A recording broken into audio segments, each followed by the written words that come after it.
Abra comigo sua Bíblia, Lucas capítulo 5, de 1 a 11. Eu vou ministrar nessa noite sobre tornando-se boa terra pelo poder da palavra. Tornando-se boa terra pelo poder da palavra. Lucas capítulo 5 diz assim: E aconteceu que, apertando a multidão para ouvir a palavra de Deus, ele estava junto ao lago de Genezaré. E viu 2 barcos parados junto ao lago, mas os pescadores tinham descido deles e estavam lavando suas redes. E ele entrou em um dos barcos, que era de Simão, e lhe pediu que o afastasse um pouco da terra. E sentando-se, ensinava do barco a multidão. E quando ele terminou de falar, disse a Simão: Velejai para o profundo e lançai as redes para um arrastão. E respondendo, Simão disse-lhe: Mestre, nós trabalhamos a noite toda e nada apanhamos. Porém, por meio da tua palavra, eu lançarei a rede.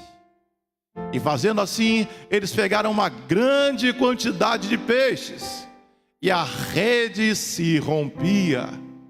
E eles acenaram aos seus companheiros, que estavam no outro barco, para virem ajudá-los. E eles vieram e encheram ambos os barcos, a ponto de começarem a afundar. E vendo isso, Simão Pedro caiu de joelhos diante de Jesus, dizendo: Afasta-te de mim, Senhor, porque eu sou um homem pecador. Pois ele estava admirado, e todos os que estavam com ele, diante do arrastão de peixes que tinham feito. E assim também estavam Tiago e João, filhos de Zebedeu, que eram sócios de Simão. E disse Jesus a Simão: Não temas, que agora em diante tu pescarás homens.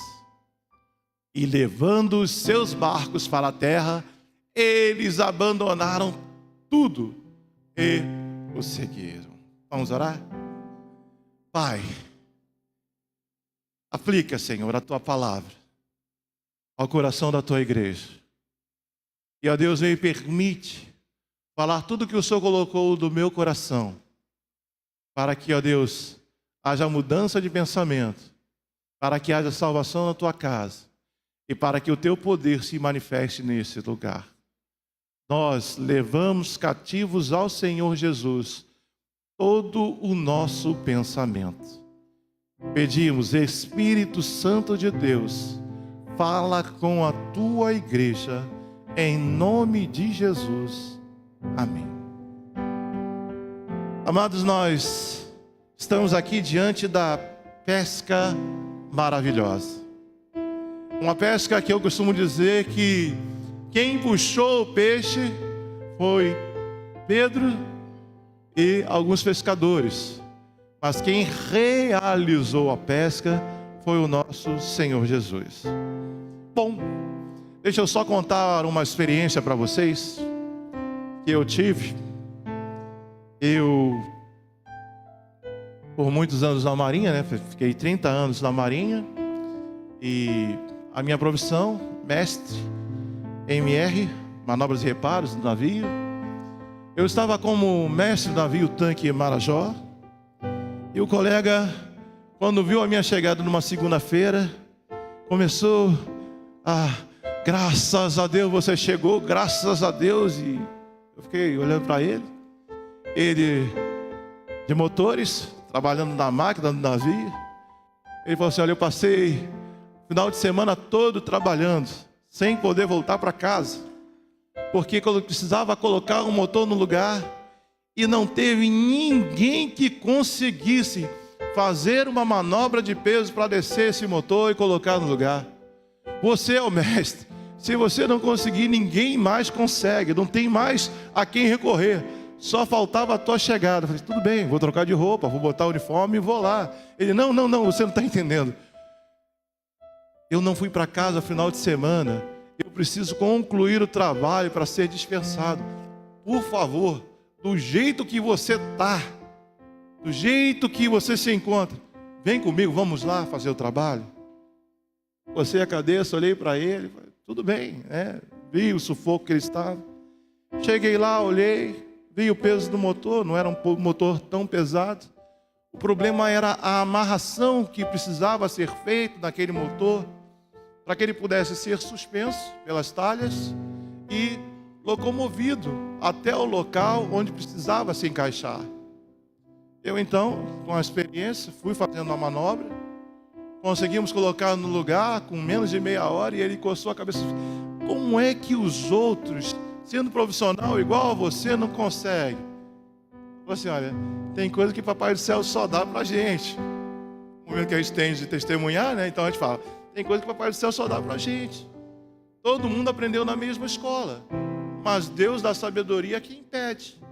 Por isso ele me autorizou a colocar isso aqui, sem muita dificuldade. E ele então, vendo o motor no lugar, ao invés dele prender o motor, ele falou assim, vem comigo. Pegou pela mão e saiu me arrastando pela proa do navio. Chegou na proa do navio, ele pegou uma tarrafa que ele tinha escondido atrás de um tubo. E falou assim, ó, o que der é seu. Eu falei assim, o que der é o que, rapaz? Ele falou assim, ó, o que der é seu. Pegou aquela tarrafa e começou a desenrolar, começou a preparar. E era a época de sardinha. E ele deu uma tarrafada. E vieram 113 sardinhas. Era sardinha que a gente precisou os dois puxar aquela rede, aquele peso da sardinha, 113 sardinhas. Eu dei sardinha para o vizinho da direita, da esquerda. Eu saí distribuindo sardinha.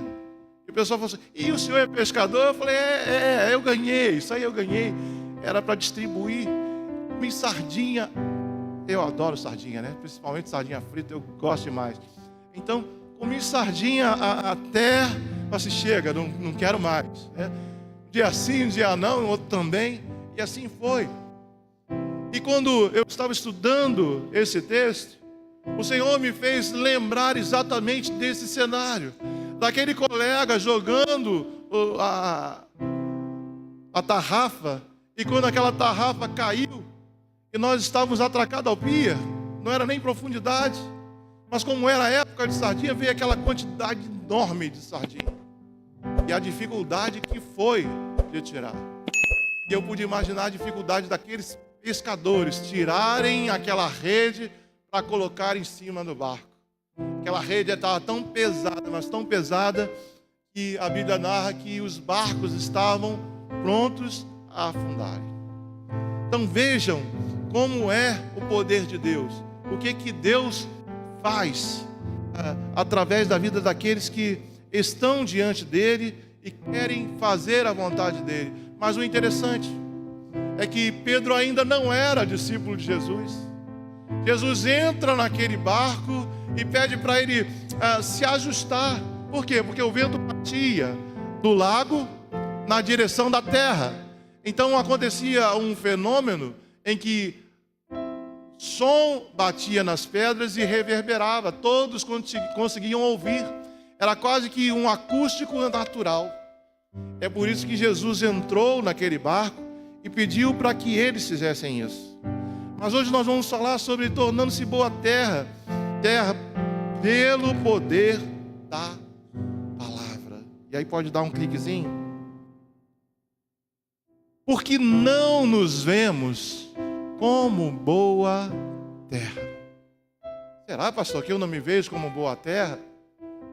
Será, pastor, que realmente eu não olho para dentro de mim e me vejo como boa terra?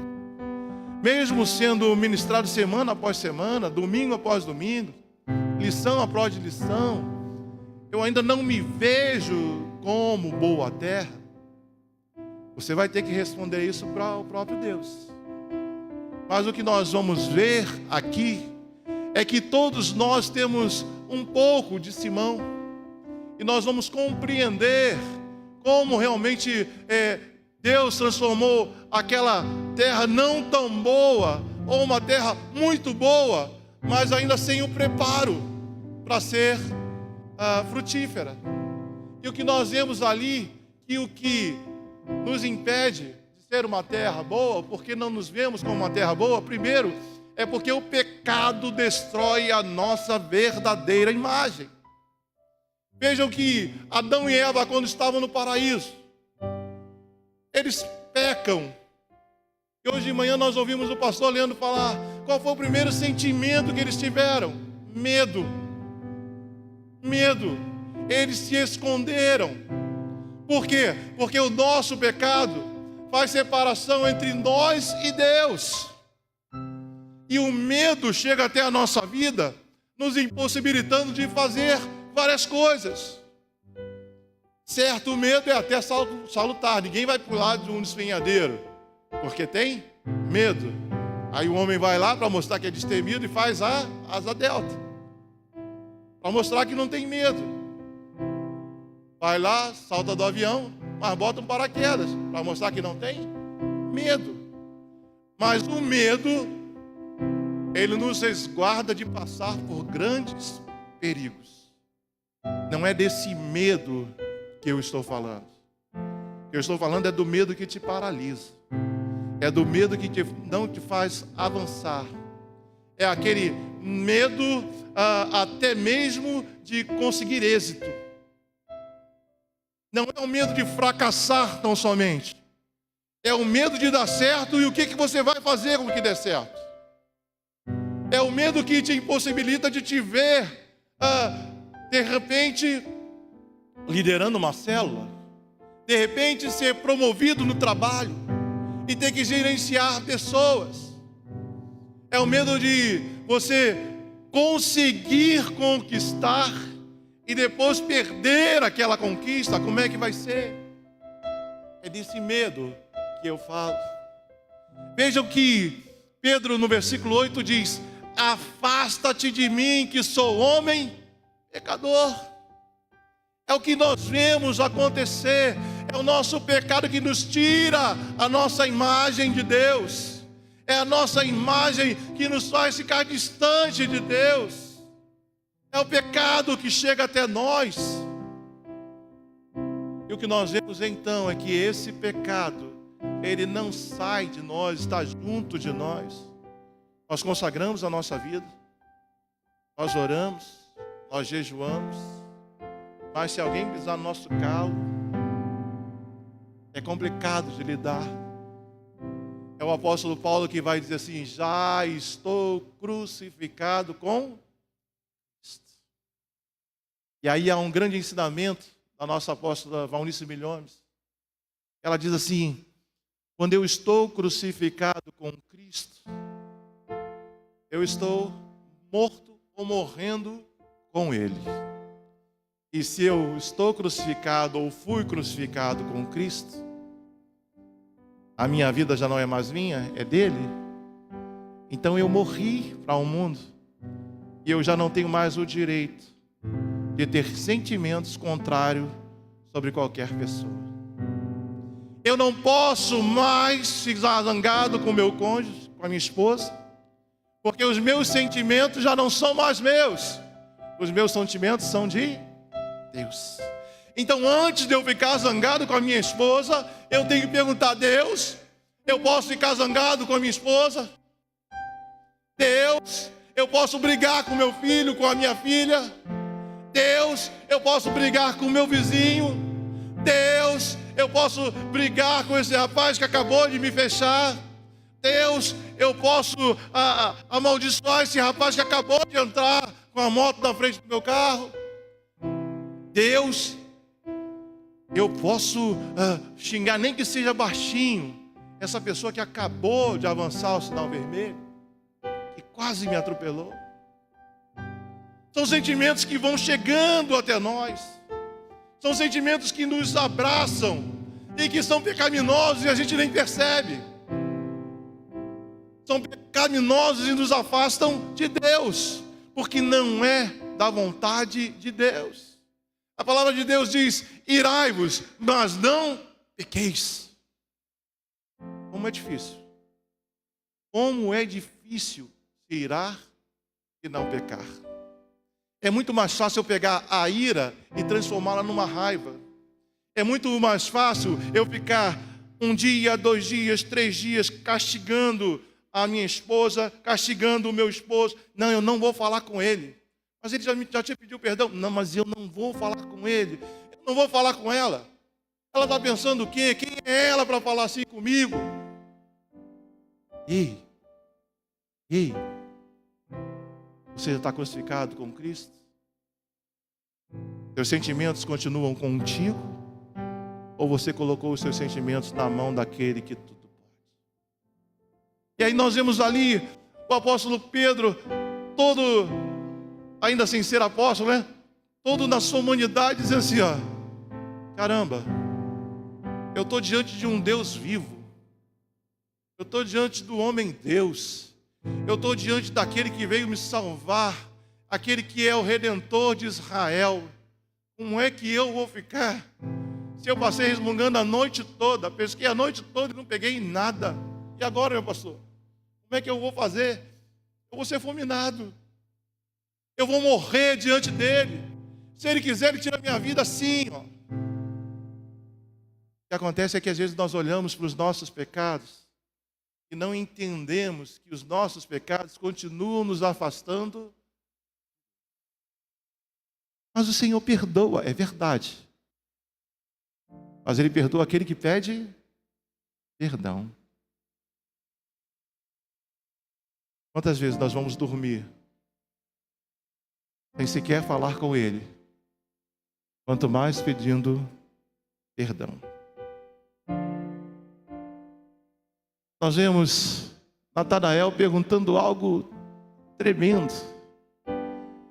No momento em que ele é convidado para estar junto de Jesus, e era Jesus de Nazaré, ele pergunta: pode alguma coisa boa vir de Nazaré? Ali, ó. É a imagem que é destruída. Aliás, nós somos mestres em destruir a imagem do nosso próximo. Eu posso perguntar a vocês, como é que é o nome daquele que está em situação de rua, que fica queimando aquele cachimbinho? Como é que é o nome que a gente dá para ele? Isso mesmo, cracudo. A gente já coloca o rótulo. Ele não é mais um filho de Deus. Ele não é mais um ser humano carecendo da glória de Deus, mas ele é um cracudo. O mundo coloca o rótulo e nós embarcamos nessa. E aí ele não é mais um dependente químico, ele já virou um viciado, ele já virou aquele que gosta de uma maconha, gosta de uma cocaína, já não tem mais a imagem e a semelhança de Deus. Se você não tem a imagem e semelhança de Deus, o que vai acontecer quando Deus aparecer para você? Se você não tem a imagem e semelhança de Deus, se o pecado está te afastando de Deus, como é que vai acontecer quando Jesus de Nazaré chegar, olhar para você e falar assim: olha, pega a tua rede agora que você vai ter uma pesca maravilhosa. Pega a tua rede agora que eu quero transformar a sua vida. O que você vai fazer? Vai fazer igual Pedro? Senhor, afasta de mim que sou homem pecador. Mas vamos lá que a hora corre. Porque não nos vemos como boa terra. Segundo, porque não damos frutos que honrem ao Senhor. Coloca para mim, por favor, Gálatas 5, 19 e 21. Olha os frutos que nós, na verdade, acostumamos, ouvimos, vivenciamos, e se torna quase normal, natural para a gente. E a gente vai aceitando. Não é que nós estejamos praticando, mas é porque aqueles que estão ao nosso lado estão praticando e nós ficamos de boca calada, não nos manifestamos. Ora, as obras da carne são manifestas, e aqui estão: adultério, fornicação, impureza, lascívia, idolatria, feitiçaria, ódio, discórdia, rivalidade, ira, porfia, rebeliões, heresias, invejas, homicídios, bebedeiras, orgias e outras coisas semelhantes. A respeito dessas coisas eu vos falo, como já vos falei outrora, que os que praticam tais coisas não hão de herdar o reino de Deus. Mas parece que estamos anestesiados, não é verdade? O que acontece é que vemos as pessoas praticando isso, e aí cantamos a musiquinha: toma conta da tua vida. Parece que não tem mais nada a ver com a gente. Parece que a prática pecaminosa se tornou comum, se tornou natural. O que nós temos que entender é que o nosso Senhor Jesus é o sal da terra e a luz do mundo. E nós, como igreja, como noivos do Senhor, nós somos pilares que trazemos essa luz para iluminar o mundo. Nós precisamos fazer a diferença nesta geração, porque não damos frutos que honrem ao Senhor Jesus. Se nós ficamos de boca fechada, nós perdemos a oportunidade de honrar ao nosso Mestre. Então que o despertar de hoje seja um compromisso meu e seu, de não nos calarmos, não pedir ao Senhor: afasta-se de mim porque sou pecador, mas para dizer para Ele: Senhor, tem misericórdia e me ajuda a propagar a sua luz. Por quê? Porque não nos vemos como boa terra. Terceiro, não nos vemos como boa terra porque não nos vemos como merecedores do amor de Deus. Aí nós temos o versículo 8: afasta de mim, que sou homem pecador. É a cultura do abandono. Não é possível que esse homem, sendo Deus, ele me ame tanto a ponto de querer que eu esteja por perto dele. Não é possível que esse homem, sendo filho de Deus, ele vai aceitar um pecador como eu, alguém que pratica tantas coisas erradas, alguém que não paga o imposto que deve pagar. Não é possível que ele vai olhar para mim, eu, Simão, o duvidoso, eu que fico em cima do muro, eu que não tomo partido. Não é possível que ele queira alguma coisa de mim. Ele veio para usar o meu barco, e agora o que é que eu faço? Eu não vou pular na água, mas ele, ao chegar em terra, tem que se afastar de mim, porque eu não mereço esse amor. É a cultura do abandono. Eu fui abandonado pelos meus pais, ainda pequeno. O meu pai abandonou minha mãe, e a mãe não suportou a dor e foi embora. Então eu não mereço o amor de Deus. Pastor, eu me casei, fiquei bastante tempo casado, mas de repente o meu marido conheceu outra pessoa e foi embora. Eu fui abandonada. Como é que Deus pode me amar desse jeito? Ei! É a cultura do abandono que você está sendo a cada dia ministrado, falado. Supera isso, viva assim, viva desse jeito, viva daquele jeito. Mas o amor de Deus, ele chega até você e vem te abraçar, e ele vem dizer: você é meu filho, você é minha filha amada, e eu quero ter prazer em você.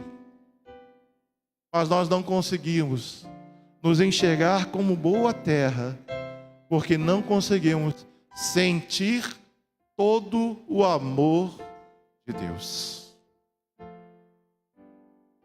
Deus te ama. Deus te ama.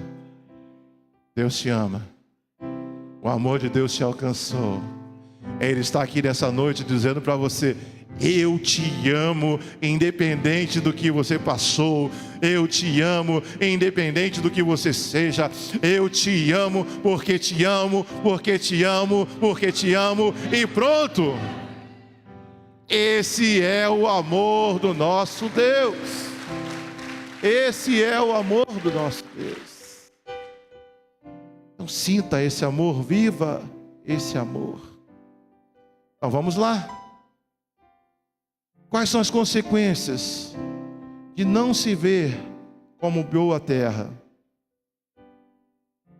Qual a consequência de não nos vermos como boa terra? Passamos a ver todos os dias como sendo iguais uns aos outros. Versículo 5. Trabalhamos a noite toda e não pegamos nada. É interessante. Pedro quer ensinar a Jesus. Ele diz: olha, o pescador aqui sou eu. Não se pesca de manhã. E se o senhor está pregando a manhã inteira, já está à tarde. Não se pesca à tarde. É à noite, pastor Teólogo. É à noite que se pesca. De manhãzinha, você até consegue pegar alguma coisa, mas muito cedo. Mas é à noite que se pesca. E eu vou dizer algo para o senhor: eu passei com a minha equipe pescando a noite toda. Eu estava ali naquele momento passando água na rede, para que a rede, não é como a gente conhece hoje. A rede de pescado hoje, ela é de nylon, mas naquela época, era de fibra vegetal. Então apodrecia se você deixasse ela salgada, se você deixasse as cordas que produziam as redes molhada, sem estar no sol, ela se apodrecia. Então você tinha que deixar o dia secando para a noite você ter novamente como usar a rede. E Pedro então olha para Jesus e fala assim: olha, eu pesquei a noite toda, e o senhor quer que eu faça a mesma coisa agora? O senhor quer que eu vá fazer a mesma coisa? Isso é doidice, isso é insanidade, isso é loucura. Como é que eu vou pescar durante o dia se eu não conseguir pescar a noite toda? Eu vou continuar fazendo a mesma coisa hoje. Hoje à noite eu vou estar aqui novamente pescando, ou tentando pescar, porque a minha vida como pescador só me permite fazer isso, pescar. Eu não tenho outro motivo de vida a não ser pescar. Se eu faço a mesma coisa, como eu vou obter resultado diferente? Se eu lançar a rede novamente, a única coisa que vai acontecer eu vou ter o retrabalho de puxar a rede novamente, levar para a terra, lavar tudo de novo e fazer o quê? Ficá-la ao sol. Quando nós continuamos sem esperança, sem olhar o futuro e ver aquilo que Deus tem para nós, é exatamente isso que acontece. Nós continuamos fazendo a mesma coisa, sem esperança do que pode mudar. Quando nós não temos o direcionamento do Espírito Santo de Deus, é exatamente isso que acontece. Parece que um dia é igual ao outro. Entramos numa rotina, e a pior coisa que tem no mundo é cair na rotina. Você faz aquilo todos os dias e fica cansado, mesmo sem ter que trabalhar, mesmo que sem ter que fazer algo pesado. É a rotina que te quebra. É a rotina que te leva para as mesmas coisas. É a rotina que destrói com os casamentos. Quantos casais vão ao gabinete para ser aconselhado e quando a gente vê, é só trabalho. Quando é crente em Jesus Cristo, é trabalho, igreja, estudo. Não se tem um tempo de diversão, não se tem um tempo de qualidade, não se faz um passeio. Certa vez eu conversando com um casal, falando sobre isso. Eles baixaram a cabeça e falaram assim: pastor, mas a gente não tem dinheiro para fazer uma viagem, para tirar umas férias. E eu dei um sorriso e perguntei para ele assim: olha, você já andou de trem? Já. E você? Perguntei para ela. Ela olhou para mim assim: eu acho que já. Eu acho que já é ótimo. Quando você faz uma pergunta para a pessoa, ela fala assim: eu acho que já, é porque, no mínimo, aquele momento que ela teve não foi marcante para a vida dela. Eu falei assim: olha, às vezes nós pensamos que viagens para outro estado, para outra cidade, é tudo que a gente pode fazer e a gente nem de casa sai. Mas se você quer ter uma experiência diferente com a sua esposa, você pode pegar um trem na central do Brasil. Nós estávamos ainda na Padre Januário, então eu falei assim: ó, pode ser aqui, na Sintra Vidal em Pilares, pode ser em Del Castilho. Você vai pegar o trem e você vai até o final, vai para Japeri. Você vai pegar o trem e vai até o final. Quando chegar lá, você vai ter... Foi Japeri que eu falei? Onde tem a Maria Fumaça? Onde é que... Capimirim. Então você vai até o final. Quando chegar lá, você pega a Maria Fumaça. Já andou de Maria Fumaça? Não. Eu tenho certeza de uma coisa. Pode não ser a melhor viagem da sua vida, mas com certeza vai ficar marcada para o resto da sua vida.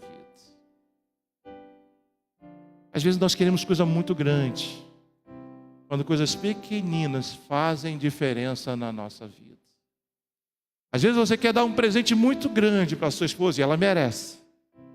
Ela merece que você dê um carro, ela merece que você faça uma viagem até para outro país com ela. Ela merece. Nós maridos também merecemos, vocês esposos também podem dar um presente. Mas eu digo para você uma coisa: às vezes até um brinquinho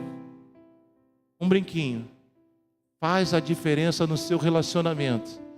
Quando não é data de aniversário, quando não é data de casamento, quando não é uma data festiva. Você simplesmente pegou, comprou porque você lembrou dela. Você, mulher, trouxe aquele doce. O homem gosta muito de doce. Normalmente, raras exceções, homens não gostam, mas comprou aquele doce que ele gosta. Fora de época. Você só comprou e trouxe para ele. Você está passando a mensagem: eu te amo e eu gosto de ver a tua felicidade. Isso faz uma diferença no casamento. Filho nunca tem dinheiro. Filha nunca tem dinheiro. Estão sempre querendo dinheiro. Mas nunca deixam de participar das coisas. Sempre pedem dinheiro para muitas coisas. Sempre pedem dinheiro para fazer outras coisas. É para comprar um presentinho para um amigo, para uma amiga.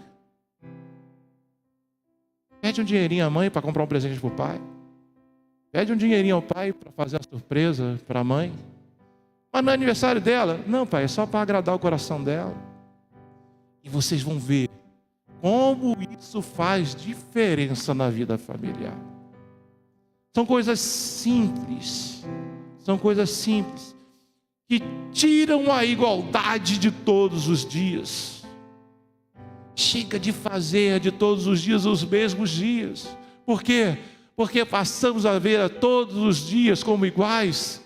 É que a consequência de não nos vermos como boa terra. Você é boa terra e você está aqui para abençoar outros.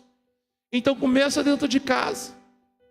Começa abençoando seu cônjuge, começa abençoando seus filhos, começa abençoando os seus pais. E você verá o que Deus vai produzir dentro dessa família. Segundo, quais são as consequências de não ver como boa terra? Um novo direcionamento, deixa eu ler lá. Qualquer novo direcionamento vira esforço sobre-humano. Versículo 4. Leve o barco para mais fundo. Eu acho fantástico. Imaginem vocês. Eles trabalharam a noite toda. Eles usaram vela? Não sei. Usaram remo? Provavelmente. Mas teve um esforço a noite toda. E agora Jesus chega e fala para eles: olha, leva o barco para mais fundo. E aí eu vou perguntar para vocês. Nosso apóstolo sempre diz que a igreja é uma igreja inteligente. É verdade? E eu acredito plenamente, porque eu também faço parte da igreja. Então também me sinto inteligente junto com vocês, não é verdade? Qual a diferença para Jesus? Para Jesus. Para nós pode até ter diferença, mas para Jesus, se ele lançasse a rede ali no raso, por que tem que levar o barco para fundo? Jesus não podia dar ordem para os peixes virem para a rede ali no raso mesmo? Não. Calma. Responde agora não. Responde quando eu perguntar a segunda vez. Sobre a segunda coisa. Se a rede estivesse lá na areia e Jesus mandasse os peixes pularem para a rede, poderia? Então por que Jesus pega aquele povo cansado, trabalhar a noite toda, doido para ir para casa, doido para descansar, doido para tomar o café da manhã, olha para ele e fala assim: leve um barco para mais fundo? Por quê? Qual a resposta que você teria para dar para isso? Por que ele pede para levar para mais fundo? Por que Jesus chega aquele momento ali e sai trazendo essa pérola preciosa? Levem para mais fundo o barco. Ali, não fazia diferença para Jesus. Sabe o que acontece? Por vezes nós questionamos por que a nossa vida está desse jeito, daquela maneira.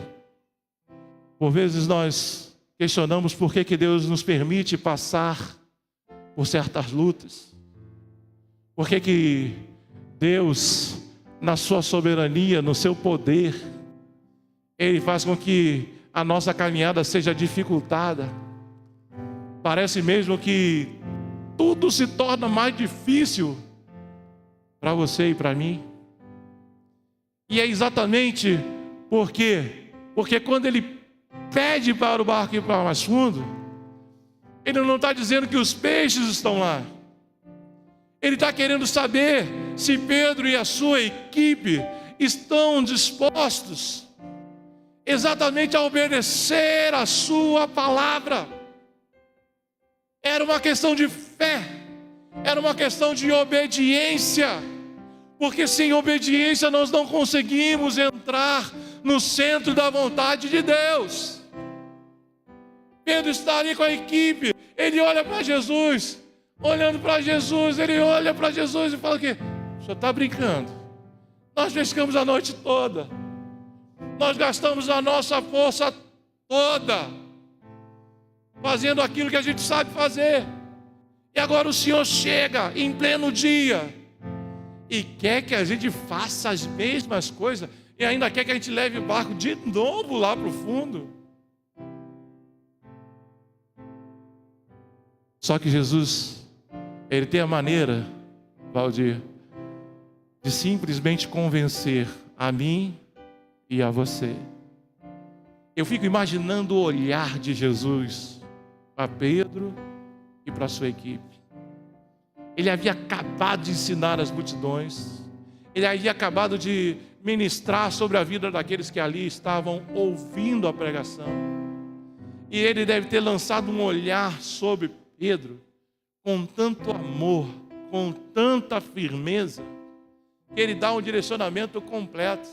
Ele não fala assim: agora vamos lá mais para o fundo. Não, ele vai e fala assim: olha, agora nós vamos lá para o fundo e vocês vão lançar a rede de novo.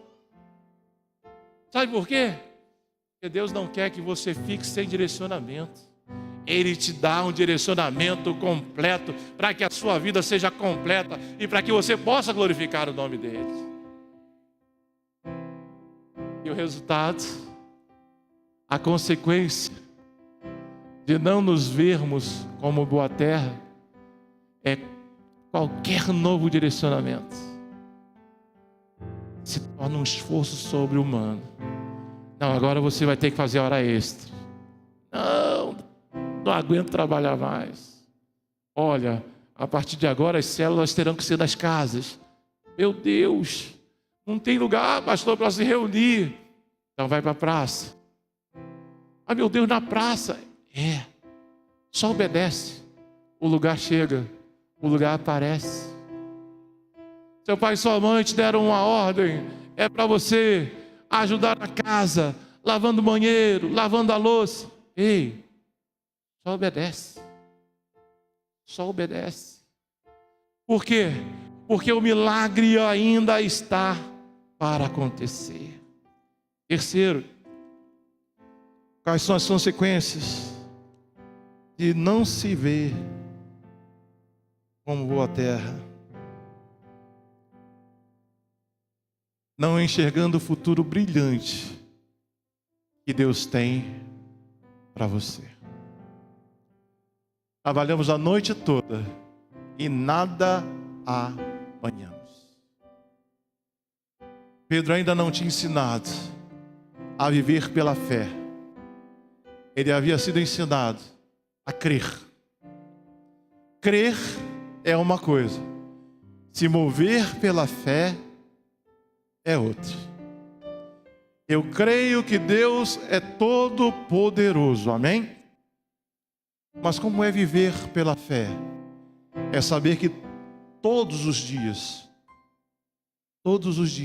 o poder dele vai se manifestar na minha vida e na sua vida. E o direcionamento que ele dá traz conforto e paz. Eu vou passar pela prova, vou passar pela luta, mas eu tenho certeza que ele é comigo. Pedro, ele aprendeu a crer em Deus. Ele conhecia a Torá. Ele conhecia as leis de Moisés. Ele conhecia os profetas. Mas ele ainda não tinha presenciado nenhum tipo de milagre. Ele ainda não tinha presenciado nenhum tipo de sinal. Ele não tinha presenciado nenhum tipo de maravilha. E aí é que vem o exercitar da fé. Talvez você esteja aqui nessa noite, já ouviu falar de Deus, já ouviu falar de Jesus, você crê que existe um Deus, você crê no seu Filho Jesus, já até ouviu falar no Divino Espírito Santo, mas você ainda não viveu o poder da fé. O poder da fé em Jesus Cristo, ele faz Jesus Cristo um homem que veio para nos salvar, e é através da fé em Cristo Jesus que a salvação chega na sua casa. É através da fé em Cristo Jesus que os sinais e prodígios acontecem na sua vida. É através da fé em Cristo Jesus que o poder de Deus é manifesto e você muda toda a sua geografia. Mas você tem que exercitar dia a dia o poder da fé. E nós vemos ali então Pedro olhando e dizendo: não, nós trabalhamos a noite toda e nada apanhamos. Não tem futuro para quem tente pescar nessa semana. A lua não mudou ainda, o tempo não mudou. Como é que vai ter peixe? O Brasil está vivendo um momento de crise. Eu não vou investir. O Brasil está O Brasil está vivendo um momento em que não se pode investir em nenhum tipo de negócio. Ei, para de olhar para as circunstâncias. Olha para aquele que tem um futuro melhor para você. Olha para aquele que vai mudar sentença sobre a sua vida. Eu fico imaginando, se Pedro não pesca, ele não paga os empregados. Se não tem pesca, ele tem que vender o barco para pagar as dívidas. Se ele não pesca, como é que ele vai pagar os impostos de Roma? Ele tem uma empresa de pesca, como é que vai ser? Ele vai ser obrigado a fechar aquela empresa. Quem sabe você é um empreendedor que está nos ouvindo nessa noite, né? Você está aqui, está falando assim: estou igualzinho Pedro, pastor. Eu não vendo nada, eu não consigo construir nada, a minha empresa está à beira da falência, eu já estou aqui já pedindo já porque estou inadimplente. Aqueles que mandam material para mim já não querem mais fornecer, os meus fornecedores já estão correndo de mim, eu ligo, ninguém me atende, o meu nome já não tem mais essa segurança toda, eu estou igual a Pedro. Ei, eu quero dizer para você: para de olhar para um futuro curto. Se permita ver aquilo que Deus deseja que você veja. Você tem um futuro brilhante se você colocar toda a sua vida na mão do Mestre. E aí vamos caminhar para o final. Como tornar-se boa terra pela palavra de Deus. Primeiro, ouvindo tudo que Deus tem a nos dizer em sua palavra. E aí vem a resposta de Pedro para aquele momento: eu não sei como o Senhor está me convencendo, eu não sei por que eu vou fazer isso, mas eu quero declarar algo nesta hora. Pedro dizendo: sob tua palavra lançarei as redes. Sobre a tua palavra eu vou fazer mais uma vez do que eu fiz a noite toda. Sobre a tua palavra, porque eu não quero olhar para as circunstâncias, eu quero ver o que vai acontecer. Se o Senhor está dizendo que é quem é, o Senhor está mostrando para todos nós que o Senhor é o Filho de Deus, o Senhor vem com um ensinamento diferenciado, eu quero ver o que vai acontecer. Então, sobre a tua palavra eu lançarei as redes. Mudança de mentalidade geram novas atitudes. Novas atitudes geram resultados diferentes. Pedro estava indo para o mesmo lugar, sim ou não?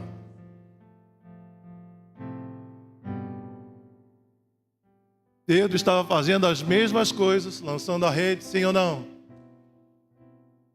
Como é que ele poderia obter resultado diferente? Sobre a palavra do Mestre. A mentalidade dele mudou. A mentalidade dele agora não era mais a mentalidade de alguém que fracassou durante a noite toda. Havia uma esperança crescendo dentro de Pedro. Ele estava ali pronto a entrar em obediência a Jesus Cristo de Nazaré. Ele estava ali pronto a obedecer a palavra daquele que pode todas as coisas. A mentalidade dele mudou. E quando você tem uma nova mentalidade, você tem uma nova atitude. Você se dispõe, você se coloca de pé, você é reanimado, você cria novas esperanças. E quando você tem novas esperanças, você tem atitudes que geram resultados diferentes. Eu fico imaginando aqueles pescadores pegando com toda a força aquela rede, e agora não mais desanimados, mas cheios de ânimos pela palavra de Deus. Enquanto você não se permitir ser animado pela palavra de Deus, enquanto você não ler a palavra de Deus e acreditar que todas as promessas que estão escritas na Bíblia são para você, você ainda vai vivenciar pelo seu passado todos os dias da sua vida. Você vai continuar vivendo de tudo aquilo que você aprendeu a viver. Você ainda vai continuar vivendo com as negativas da vida. Mas quando você pegar a palavra de Deus e começar a entender que isso aqui é verdadeiro, que isso aqui é promessa de Deus na sua vida, que é isso aqui que vai transformar seu pensamento, é isso aqui que vai transformar as suas atitudes, você vai viver vida nova em Cristo Jesus. Eles então pegam com toda a força. Eu fico imaginando, eu não vou arriar aqui pertinho não, eu vou lançar longe. Para ele não dizer, não, foi culpa sua, você não andou aqui perto, joga para lá agora. Eles pegam aquela rede e lançam ao mar. Prendeu no fundo? Pô, mas está muito pesada. Está muito pesado, o barco está arriando. O barco está dando de lado. Será que vai virar o barco? Ajuda aqui, puxa, puxa, puxa, puxa. E aquela rede vem cheia de peixe. Lança de novo. Caramba, não cabe só nesse barco. Gente, vem que tem peixe. Sabe o que acontece? Quando a sua atitude é diferente, quando você está cheio da palavra de Deus, sabe o que acontece? Você vai começar a ver os sinais de Deus acontecendo na sua vida, na sua família, na sua história, nos seus filhos, nos seus amigos, nos seus vizinhos, nos seus parentes. E você vai chamar todo mundo, venham, venham, venham ver o que está acontecendo. Está acontecendo, os sinais de Deus estão vindo sobre a minha vida, sobre o barco da minha vida, sobre o barco da minha história. Ele está mudando a sentença de falência sobre a minha vida. O Senhor está mudando histórias aqui nessa noite. O Senhor está mudando sentenças de morte aqui nessa noite. O Senhor está mudando sentença de falência aqui nessa noite. Ele só deseja uma coisa: se submeta à palavra dele, vá até lugares mais fundos. Ele não quer que você dependa do vento, ele não quer que você dependa do remo, ele quer que você entre em obediência à palavra dele. Vá até lugares mais fundos, seja obediente. Que é no profundo, é no secreto que ele vai falar ao teu coração. É no secreto que ele vai tratar contigo. É no secreto que ele vai revelar. É lá na profundidade que ele vai olhar para você novamente. Quando você começar a ver os sinais, você vai olhar para ele, ele vai olhar para você, e você vai dizer assim: mestre, eu reconheço que tu és o Deus vivo. Se aparta de mim, porque eu sou pecador. Eu continuo sendo pecador. Não é porque o sinal aconteceu, não é porque eu obedeci a tua palavra, que eu deixei de ser pecador. Existe uma marca de pecador sobre a minha vida, então eu não sou merecedor de estar diante do Senhor. O resultado acontecendo de forma diferente daquilo que ele vinha fazendo sempre, pelo simples fato de ter se submetido à palavra de Deus. Por quê? Porque resultados diferentes te aproximam do seu alvo. Você não tem mais o alvo de continuar pecando. O Senhor Jesus está ali, mandando sinais. É para dizer para você assim: olha, não chegou a hora de você se consagrar? Não chegou a hora de você confessar os seus pecados? É por isso que nós temos que tornar boa terra pela palavra de Deus. E a segunda coisa que nós vemos, para nos tornarmos boa terra pela palavra de Deus, é permitir-se, ou se permitir, ser moldado por Jesus, perdendo o medo. E é tremendo isso. Versículo 10, Jesus vai olhar para Pedro e vai dizer assim: não tenhas medo. E no começo da pregação nós começamos a falar sobre o jardim do Éden, quando o primeiro sentimento que chegou ao coração do homem foi medo. E o Senhor Jesus conhece o meu coração, conhece o teu coração, e Ele está dizendo para você nessa noite exatamente isso: não tenhas medo. O fato de você ser pecador mas ter o desejo de agradar o coração de Deus, em obediência à palavra dEle. Permite que Ele fale para você nessa noite: não tenhas medo. Sabe o que Ele está dizendo para Pedro? Pedro, eu sei que você vai errar. Eu sei que você é pecador. Eu sei que o teu pecado afasta a minha presença de você. É o teu pecado que faz separação entre o homem e Deus. Mas eu quero estar junto contigo. Eu quero que você esteja junto comigo. Eu quero que você caminhe junto comigo. Então não temas. Então diga para a pessoa que está do seu lado assim: não temas. Ele tem coisas melhores para você essa noite. Isso. Ele tem coisas melhores para você esta noite. E é tremendo demais. Primeira coisa então que nós precisamos perder é o medo.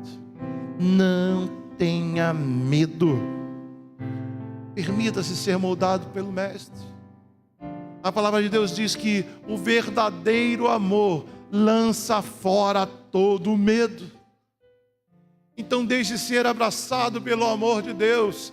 Deixa que o amor de Deus te envolva. Deixa que o amor de Deus cresça dentro de você. Deixe que todos vejam o amor de Deus em você. O verdadeiro amor lança fora todo o medo, sendo redirecionados.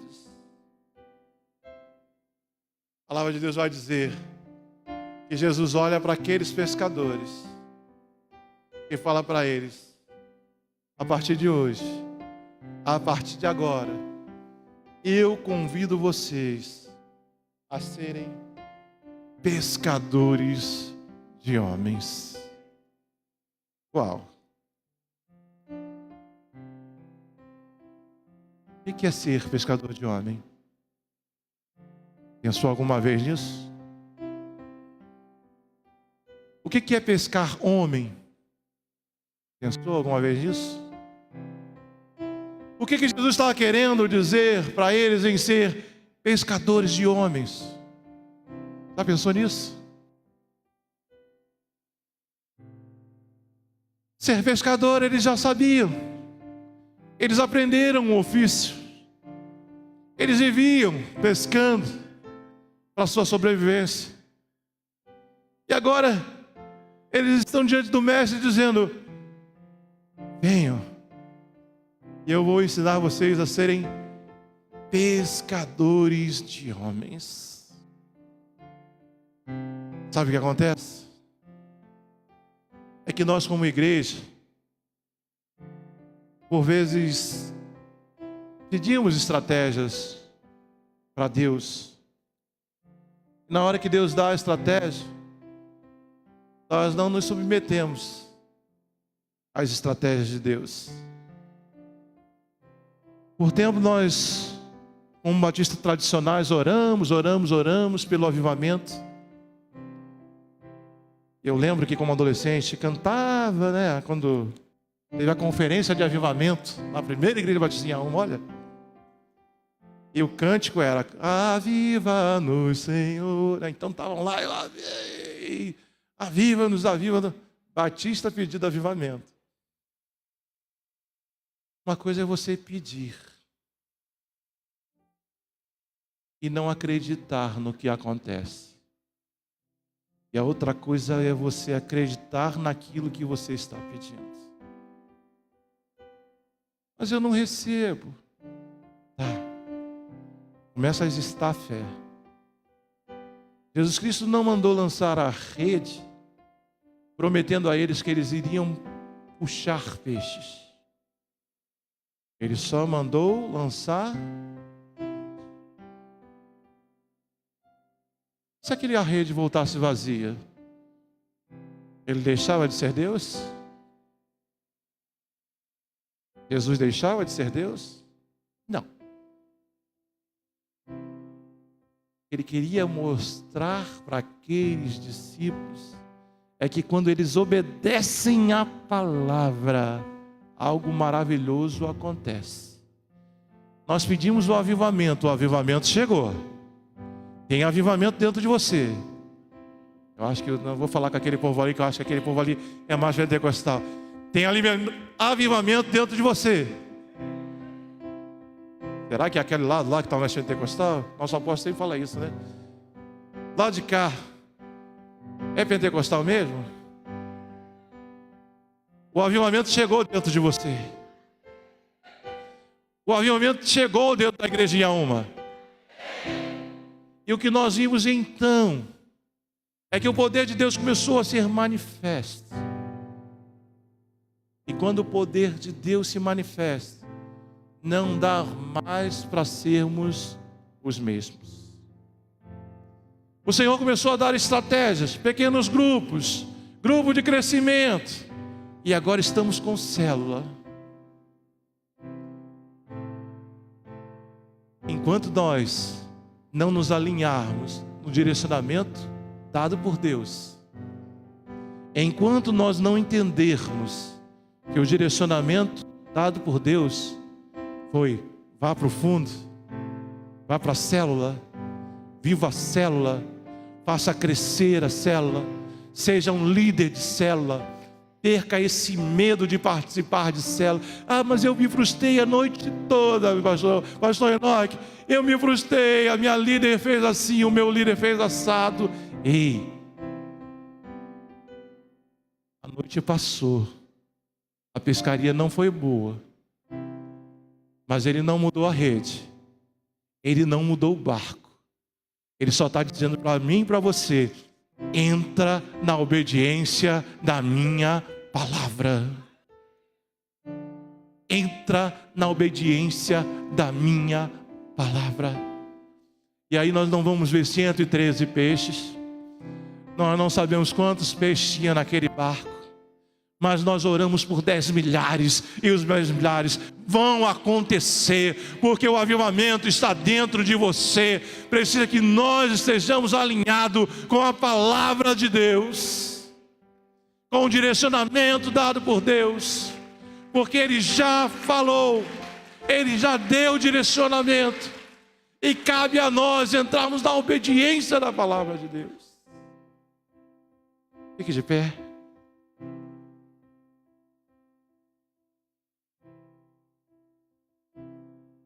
Como tornar-se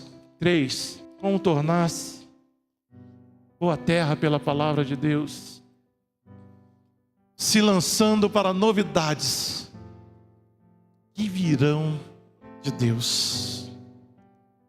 Versículo 11 então diz: deixando tudo, o seguiram.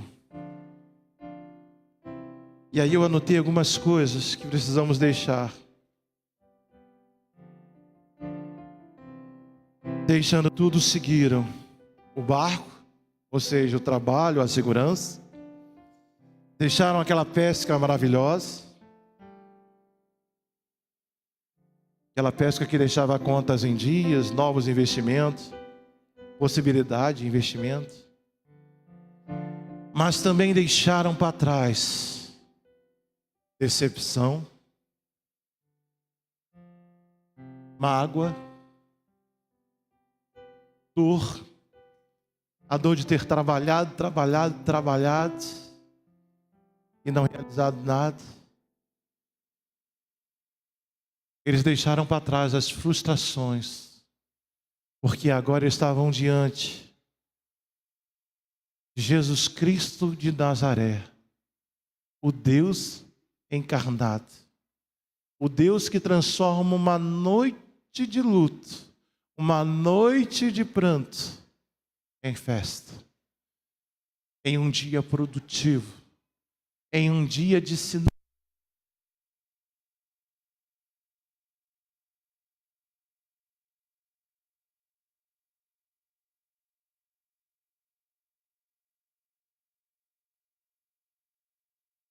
Acho que pronto, voltou. Uma noite de choro, em uma noite memorável. E nós precisamos entender é que preciso deixar, ao obedecer a palavra de Deus, deixar tudo para trás e seguir a palavra do Mestre.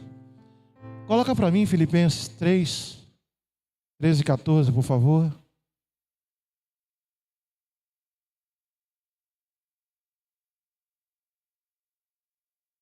Olha lá o que está escrito. Irmãos, disse Paulo, né?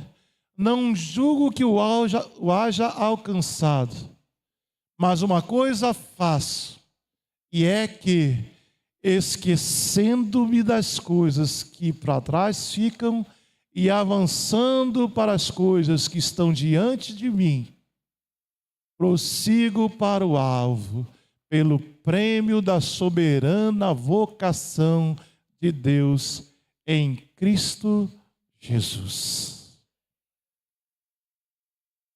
É hora de deixar tudo para trás e seguir o prêmio da salvação, da vocação, da soberana vocação de Deus em Cristo Jesus. Na sexta-feira nós estávamos na célula a segunda lição do mês de março, sobre o jejum.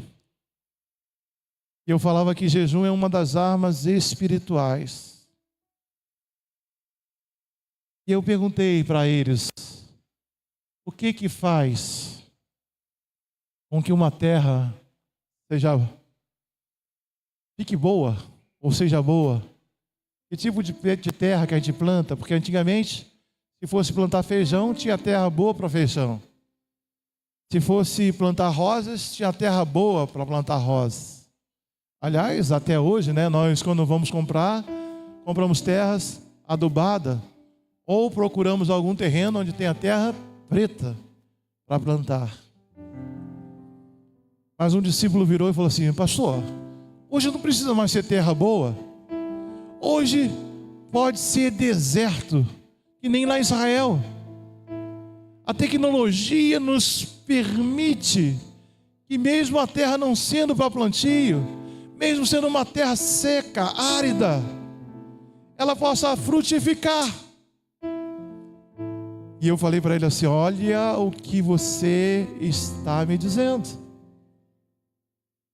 O que você está me dizendo então, que não há terra nesse planeta que não seja boa para frutificar. Não. A tecnologia já permite equilibrar as substâncias da terra para que ela frutifique. E todos concordaram, cada um foi dando exemplo. Quando a gente deixa o discípulo falar é um barato, né? Que aí vem um montão de coisa, vem só preenchendo aquilo que a gente já tem como conhecimento, acrescendo, né, aquilo que a gente pensa. E na hora o Espírito Santo falou: eu quero que você fale isso para a minha igreja. Não importa que tipo de terra o inimigo colocou na sua cabeça que você é terra árida, que para você não tem mais jeito, que para você não funciona mais, que você não vai dar para nada que preste, que você não vai ser terra boa, porque eu sou aquele que tenho toda a tecnologia do mundo para equilibrar a sua terra e fazer de você uma terra boa. Você é terra boa. Ele diz que você é terra boa e que você vai frutificar quando entrar em obediência plena à palavra de Deus.